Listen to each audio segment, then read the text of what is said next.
Assalamu alaikum dear students. Today we will do some practice questions of uncertainty, that how can we calculate the percentage uncertainty as well as absolute uncertainty. So मेरे सामने एक question दिया हुआ है, that is radius दिया हुआ है आपको और डेल्टा आर यानी कि उसकी अनसर्टेनिटी दी हुई है, that is 2.25 plus minus 0.01 centimetre. You have to calculate the volume of sphere. अब वॉल्यूम ऑफ स्फेयर फॉर्मूल को कैलकुलेट करने के लिए सबसे पहले हमें इसका फॉर्मूला याद होना चाहिए. कई दफ़ा आपको बुक में और बोर्ड में दे दिया जाता है. This is 4/3 pi r cube. अब आप देख रहे हो ये आर क्यूब है. सो इसका मतलब है कि मुझे इस अनसर्टेनिटी को इंडिकेट करने के लिए और कैलकुलेट करने के लिए सबसे पहले रूल्स याद होने चाहिए. अगर रूल क्या है हमारे पास, एक तो ये कि इसमें मल्टीप्लिकेशन आ रही है पाई और आर स्क्वायर के दरमियान में, 4 के दरमियान में मल्टीप्लिकेशन है और 3 जो है वो डिवाइड हो रहा है इनके साथ. सो इसका मतलब है एक तो यहाँ पर रूल लग रहा होगा मल्टीप्लिकेशन और डिवीज़न वाला. अब वो रूल क्या था, रूल रिवाइज़ कर लेते हैं कि अगर मल्टीप्लिकेशन और डिवीज़न वाला क्वेश्चन हो तो फिर आप एब्सोल्यूट अनसर्टेनिटीज़ को आप परसेंटेज अनसर्टेनिटीज़ को ऐड करते हैं, ऐड करेंगे. ठीक है, अगर आप परसेंटेज अनसर्टेनिटी को पहले कैलकुलेट करेंगे और उसके बाद फिर आप उसको ऐड करेंगे. अच्छा, इसके अंदर मुझे पावर फैक्टर भी नज़र आ रहा है. सो अगर ये मुझे पावर फैक्टर नज़र आ रहा है तो फिर इसका मतलब है यहाँ पर एक और रूल भी अप्लाई हो रहा होगा, that is power of a quantity का. अगर मुझे पावर ऑफ अ क्वांटिटी का रूल नज़र आ रहा है सो इसका मतलब ये होगा कि मुझे अब इन दोनों को कैलकुलेट करना होगा एक साथ और फिर मैं इसकी फ़ाइनल अनसर्टिनिटी निकाल सकती हूँ. यानी कि इस वॉल्यूम वी की इस कैलकुलेशन में कितनी अनसर्टिनिटी, कितना एरर है, हम इसको कैलकुलेट करेंगे. Now before calculating the uncertainty सबसे पहले हमें वॉल्यूम वी कैलकुलेट करना होगा by the formula of 4/3 pi r cube. Simply आप इसके अंदर वैल्यूज़ को पुट करें. पाई की जगह पे आएगा 3.14. आर की जगह पे सिर्फ उसकी वैल्यू लिखिए, उसको हमें इसकी अनसर्टेनिटी के साथ नहीं लिखना है. ठीक है, सो आफ्टर कैलकुलेशन ये हमारे पास आंसर बन जाएगा 47.689 सेंटीमीटर क्यूब. अच्छा, अगर ये आंसर बनता है तो अब हमें यकीनन इसको राउंड ऑफ करना है और जब हम राउंड ऑफ करेंगे तो हम अप टू जो नॉर्मल रूल होता है that is up to 1 significant figure तक, डाउटफुल डिजिट तक, तो हम इसको राउंड ऑफ कर देंगे. दिस इज़ 8 को अगर मैं ड्रॉप करना चाहती हूँ तो मैं पीछे 6 को देख रही हूँ. 6 जो है बेसिकली एक इवन नंबर है, उसमें ऐड कर दीजिए एक, इट इज़ ग्रेटर देन 5. सो आपके पास आ जाएगा 7 सेंटीमीटर क्यूब. ये आ गया आपके पास वॉल्यूम. अब हमें इसकी अनसर्टेनिटी कैलकुलेट करनी है बाय द रूल्स जो मैंने आपको पहले बताए थे. अब हमने देखना है कैलकुलेशन करने के बाद वॉल्यूम की कि जो एब्सोल्यूट अनसर्टेनिटी है आर में वो कितनी दी थी, यानी कि उसका लीस्ट काउंट वो था प्लस माइनस 0.01 सेंटीमीटर. अब हमने क्या कहा था कि रूल क्या होगा कि आपको सबसे पहले तो कैलकुलेट करनी है इसकी परसेंटेज अनसर्टेनिटी इन आर. कैसे कैलकुलेट करते हैं, लीस्ट काउंट लिखते हैं, डिवाइड करते हैं उसको गिवन मेजरमेंट से, मल्टीप्लाई करवाते हैं 100% से. अब आपका आंसर आएगा 0.4%. इसका मतलब है ये आ गई आपके पास परसेंटेज अनसर्टेनिटी. अब क्योंकि इस फॉर्मूला के अंदर पाई आर क्यूब लिखा हुआ है यानी कि सिर्फ एक ही वेरिएबल दिया हुआ है और कोई वेरिएबल नहीं है, सो अब आप जस्ट पावर फैक्टर वाले फॉर्मूला के ऊपर आएंगे और उससे कैलकुलेट करेंगे इसकी अनसर्टेनिटी. सो हमारे पास आ जाएगी जी टोटल परसेंटेज अनसर्टेनिटी. किसकी कैलकुलेट कर रहे हैं, वॉल्यूम की. मल्टीप्लाई करवाएं इसको 3 को. क्यों 3 को, क्योंकि हमारे पास फॉर्मूला था पाई आर 4/3 पाई आर क्यूब. अब वो जो क्यूब है उसकी पावर से मल्टीप्लाई करवाएंगे आप इस गिवन कैलकुलेट की हुई अनसर्टेनिटी को. That is 0.4%। सो इसका आंसर क्या आ जाएगा 1.2%। ओके, अब लास्ट चीज़ हम करते हैं, that is absolute uncertainty. Error मुझे मालूम हो गया है 1.2% है, लेकिन किसका 1.2%? वो वॉल्यूम की वैल्यू जो आपने कैलकुलेट की थी, उस मेजरमेंट के अंदर 1.2% का एरर है, उसको कैलकुलेट करें। So that is absolute uncertainty in V. आप उसकी वैल्यू लिखेंगे जी 1.2% एरर था, परसेंट का मतलब होता है डिवीजन बाय 100, मल्टीप्लाई करें इसको उस गिवन वैल्यू से जो आपने मेजरमेंट निकाली थी वॉल्यूम की। ये फॉर्मूला याद रखिएगा, जब भी आपको एब्सोल्यूट अनसर्टेनिटी निकालनी होती है तो आप उस एरर के साथ डिवाइड करते हैं 100 से, और क्योंकि ये आपके पास एरर दिया हुआ है 1.2%, जो भी वैल्यू होगी उसको डिवाइड बाय 100 करेंगे, मल्टीप्लाई करेंगे गिवन मेजरमेंट के साथ, और आपके पास फाइनल आंसर आ जाएगा। So the final answer will be ±0.6 centimetre cube, यानी कि आपके पास ±0.6 सेंटीमीटर क्यूब वो अनसर्टेनिटी निकल आई है जो कि उस मेजरमेंट में थी। सो फाइनल आंसर हम कैसे लिखेंगे? हम उस मेजरमेंट को लिखेंगे, प्लस माइनस करेंगे उसको गिवन एरर के साथ, और ये आपके पास फाइनल आंसर आ चुका है। I hope you understand it. Next thing is significant figures. We have to calculate the significant figures of the given measurement. जो भी क्वेश्चन आपको दिया हो, जैसे 984.25 डिवाइडेड बाय 80.0 एक क्वेश्चन है आपके पास, आपको इसकी कैलकुलेट करनी है appropriate number of significant figures. अब देख रहे हैं आप, क्वेश्चन है डिवीजन का या क्वेश्चन हो सकता है मल्टीप्लिकेशन का, एक ही रूल अप्लाई होगा। रूल क्या है? जब आपके पास मल्टीप्लिकेशन डिवीजन का क्वेश्चन आए तो आपको देखना है कि least number of significant figures कहाँ पर हैं। अगर यहाँ देखूँ तो ये सारे नॉन ज़ीरोज़ हैं, so 1 2 3 4 5 significant figures are here. Decimal लग जाता है, राइट साइड पर जो भी ज़ीरो होगा it is significant according to rule. So 1 2 3 significant figures. So जो least number of significant figures होंगे, सिग्निफिकेंट फिगर्स होंगे, आपको उसको वहाँ तक अप्रोप्रिएट में लेकर जाना होगा, अप्रोप्रिएट फिगर्स तक। सो यहाँ पर मेरे पास क्वेश्चन में 3 number of significant figures appropriate हैं, सो मैं इसको 3 तक राउंड ऑफ करूँगी। इसका आंसर डिवाइड कर लें आप। आंसर कैसे डिवाइड करेंगे? कैलकुलेटर से। It will be 12.303125। इस आंसर को मुझे कहाँ तक राउंड ऑफ करना है? Up to 3 significant figures. देखिए जी, ये है 1 2 3 सिग्निफिकेंट फिगर, यानी कि आपको यहाँ से आंसर ड्रॉप कर देना है। यहाँ क्या लिखा हुआ है? 0। सो आपको जस्ट इसको ड्रॉप करना है, आपने कुछ भी ऐड या सब्ट्रैक्ट कुछ नहीं करना। So this is 12.3 significant figure, 3 significant figures in this question.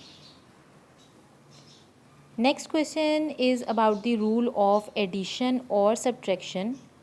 So for addition and subtraction, the rule for significant figure will be up to least number of decimal place. यानी कि आपने देखना है कि जो भी वैल्यूज़ आपको दी हुई हैं प्लस माइनस करने के लिए, उसमें डेसिमल के बाद कितने कम डिजिट्स दिए हुए हैं। अगर least number of significant figures दिए हुए हैं आफ्टर डेसिमल प्लेस, तो फिर आपने वहाँ तक इसको राउंड ऑफ करना है। जैसे यहाँ देखें, डेसिमल के बाद अप टू 2 डेसिमल प्लेस है, यहाँ पर डेसिमल के बाद अप टू 1 डेसिमल प्लेस है। सो आपका final answer up to 1 decimal place तक जाएगा। सो आपने इन दोनों को प्लस कर दिए कैलकुलेटर से, दी आंसर विल बी 257.59। कहाँ तक राउंड ऑफ करूँ इसको मैं? Up to 1 decimal place after the decimal 1 digit. So अब देख रहे हैं आप, ये 9 लिखा हुआ, इट इज़ ग्रेटर देन 5, इसमें यकीनन एक ऐड होगा, so this will be 257.6। Next thing is the practice question about dimensions. So dimensions एक बहुत ही इम्पॉर्टेंट और बहुत इंटरेस्टिंग टॉपिक है हमारा फर्स्ट ईयर फिज़िक्स का। सो लेट सपोज़ मेरे पास ये क्वेश्चन है, this is basically the Newton's law of gravitation, और आपको इस जी की डायमेंशंस कैलकुलेट करनी है, जिसको कहा जाता है gravitational constant, it's not gravity, it's gravitational constant. इसकी वैल्यू भी बहुत फ़र्क है ग्रेविटी से। सो आपको basically you have to calculate the dimensions of this G. So क्या करें, सबसे पहला स्टेप हमने क्या करना है, इसको रीअरेंज कर लेंगे। So G will be equal to F R square divided by m1 m2। और इसके बाद हम ये करेंगे कि डायमेंशंस लिखना शुरू करते हैं। सो अगर मैं डायमेंशंस लिखना शुरू कर रही हूँ, पहले मैं सेपरेटली डायमेंशंस लिखती हूँ। फोर्स का यूनिट है जी न्यूटन, और न्यूटन से भी आप इसकी डायमेंशंस निकाल सकते हो, यानी कि यूनिट से भी, और जो फार्मूला होता है उससे भी हम डायमेंशंस कैलकुलेट करते हैं। तो चाहे आप इसको कहो जी ये एम ए के बराबर, एम क्या चीज़ है, कैपिटल एम मास होगा, सो इसकी डायमेंशन कैपिटल एम होती है और ब्रैकेट से हमेशा लिखी जाती है। एक्सेलरेशन यूनिट क्या होता है, मीटर पर सेकेंड स्क्वायर। सो इसका यूनिट क्या बन जाएगा, मास का किलोग्राम होता है, किलोग्राम की डायमेंशन कैपिटल एम होगी। ये मीटर है, मीटर पर सेकेंड स्क्वायर। मीटर किसका यूनिट है, लेंथ का, so dimension will be capital L. Second किसका यूनिट है, टाइम का, so dimension will be capital T. So the dimension for force will be M L T minus 2। अब आ जाए आगे मास की, आर की। आर क्या है, रेडियस, यूनिट क्या होगा, length, so dimension will be capital L. Mass दो तरह के दिए हुए हैं, m1 m2, सो डायमेंशंस तो सेम रहेंगी। सो स्मॉल m मास है लेकिन डायमेंशन कैपिटल एल m में लिखी जाएगी। So just you have to put these 3 dimensions over here and solve this question. So I have written all the dimension in place of their formulas. fr square divide by m1 m2 की जगह पे हमारे पास m आ गया। ठीक है, अब इसको simplify कर लें। m ये लिखा हुआ है, ऊपर एक ही m है तो m रहने दें वैसे ही। l देखिए, इसकी डायमेंशन 1 होगी, इसकी डायमेंशन 2 है, सो इट्स पावर, तो फिर आ गई l3 t माइनस 2। नीचे देखें m m दोनों की पावर 1 1 होगी तो ऐड हो जाएगी, सो इट्स m स्क्वायर। इसको ऊपर ले जाएंगे, हम कैंसिलेशन कर सकते हैं। डायमेंशंस बिल्कुल वैसे ही सॉल्व होती हैं जैसे हम कोई भी और स्केलर्स को जिस तरह हम प्लस माइनस कर सकते हैं, बिल्कुल उसी तरह हम डायमेंशंस को भी प्लस माइनस कर सकते हैं। सो आपके पास m की पावर 1 थी, नीचे से जब ऊपर जाएगा तो इट्स -2 l3t -2। सो आपके पास आ जाएगा m-1 l3t -2। These are the dimensions for G.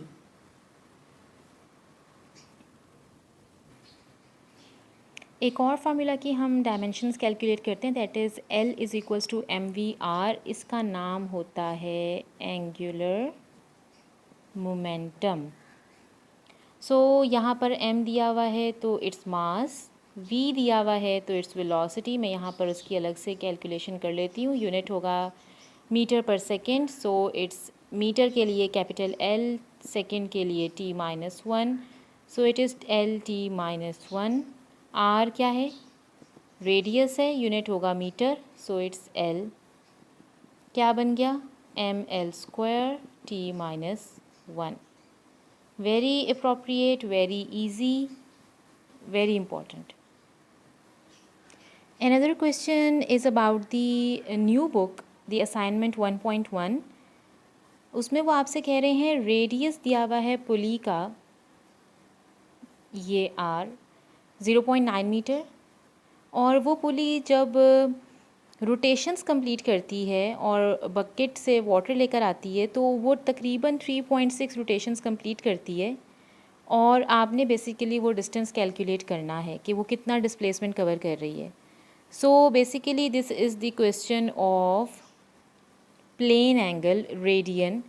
We have to calculate it by the formula S is equals to r theta.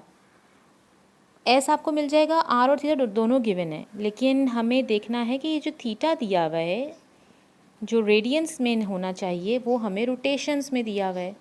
सो जब तक हम इसको ऐसा यूनिट में कन्वर्ट नहीं करेंगे हम इसकी कैलकुलेशन नहीं कर सकते। आपको पता होगा रेडियंस की कोई फ़िज़िकल सिग्निफिकेंस नहीं होती, लेकिन जो ऐसा यूनिट है प्लेन एंगल का, दैट इज़ रेडियन। सो हमें इस थीटा को रेडियन के लिए कन्वर्ट करना है। सो सबसे पहले हम इसकी कन्वर्जन कर लेते हैं। हमने ये चीज़ पढ़ी है कि जो वन रोटेशन है बेसिकली इसका मतलब होता है वन रेवोल्यूशन। वन रेवोल्यूशन का मतलब है ये कंप्लीट सर्कल जो ये एक सर्कुलर रोटेशन कंप्लीट करेगा कोई भी ऑब्जेक्ट। सो इसने कितने कंप्लीट किए? 3.6 सर्कुलर रोटेशंस कंप्लीट किए। सो बेसिकली ये वन रोटेशन किसके बराबर है? अगर मैं डिग्रीज़ में देखूं तो या रेडियंस में देखूं तो डिग्रीज़ में तो होगा 360 डिग्री के बराबर, लेकिन रेडियंस में होगा ये 2 पाई रेडियन के बराबर। सो इसका ये मतलब है कि वन रोटेशन इक्वल है 2 पाई रेडियन के। और अगर मुझे रेडियन में आंसर चाहिए तो ये 1/2 पाई बन जाएगा रोटेशंस में। ठीक है, इसका मतलब है ये बनेगा 1/2 पाई से आप इसको डिवाइड कर दीजिए। सो आपके पास आंसर आ जाएगा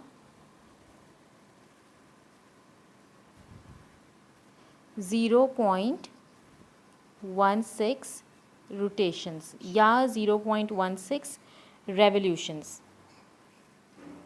ऑल्सो वन रोटेशन इक्वल होगा 1/0.16 रेडियंस के, यानी कि मैं उसको दूसरी तरफ जाके डिवाइड कर दूँ रेडियन की तरफ। ये मेरे पास बनेगा 6.25 रेडियन। अब ये इक्वल है वन रोटेशन के। मेरे पास कितने रोटेशंस हैं? मुझे थीटा कितना दिया हुआ है? 3.6 रोटेशंस दिए हुए हैं। सो मैं 3.6 को मल्टीप्लाई करूँ इसके इस आंसर से, दैट इज़ 6.25 रेडियन। सो मेरा आंसर हो जाएगा रेडियन में convert, that is 22.5 radians. Just अब आपके पास आंसर आ चुका है। आर की वैल्यू